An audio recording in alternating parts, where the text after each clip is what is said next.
or at what point do you know that you have a good process? Because whether you're talking about sports or whether you're talking about just a person trying to accomplish their own goals, you may outline for yourself what you think is a good process. And as you're going along, it's going to take a little while before you get enough data to really judge whether this is working or not. Whether you're talking about volleyball or anything else, I guess I'll keep it to volleyball since that's what we're talking about. At what point did you know the process you were implementing with a group year to year was working well? Was it in before you even played a game in practice? Was it in the middle of the season? How did you figure out, okay, this is a good process that we need to keep going? At what point did you realize that? Big picture, it took a few years because I had some good mentors. They seem to have it down, but when it's time for your own process that has your own fingerprints on it, it then kind of changes. When I was at Mount Mercy College,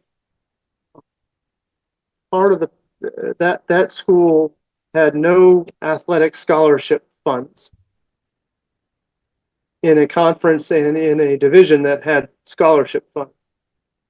So the process for me started with the kinds of kids that would disregard the fact that they had a scholarship or not. They didn't, and say, I don't care. And in my mind, since we want this to be a PG process, PG podcast or conversation, I want the I don't give an F how much money I'm making. I want to kick your ass. And when I was able to get those kids together, then the process became, we're not worried about all the other things. Now let's worry about volleyball. And what I found for me, and John, you know me well, I like to talk and I like to ramble. The more I learned to refine exactly what I wanted to do and instruct individually for each position. And then it depends. If you've got a bunch of players that are vocal outward leaders, they'll tell you what they want. But there are quiet players who are really, really good and are just as much a winner and that are introverted. Mm. Had one that was super quiet. Her name was Ashley Crook. Really good, hammer of an arm. But it took me a long time to understand that I needed to listen to understand. I needed to meet her where she was. I'm not going to suddenly turn her into an extrovert. I'm not going to turn her into John Sweeney. I might be able to get her to open up a little bit, but I needed to meet her where she was. So now you've got these introverts and extroverts all with the challenge of getting them to the same process. So depending on the season, it would really depend on that give and take regarding the personality of the players, plural, to try to get the process of the game and the video study and the how should it feel when it's 20-20.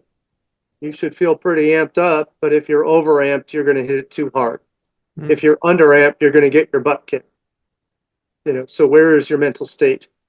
So I've kind of jumped around on that process. No, no, But no. That it covered. really depends. Like if I was coaching you, John, my approach would be very different than that if I was coaching someone who is known to be mostly a quiet person, even if they had the same IQ as John Sweeney, as impossible as that That is. person doesn't exist. I am a Right. league of Well, my this is own. all theoretical. So Naturally, I appreciate right. you pointing that out. But coaching you, John, would be a little different because as soon as we open a dialogue, you'd start saying, well, but hey, when you told me this, I thought that, and can you help me with this?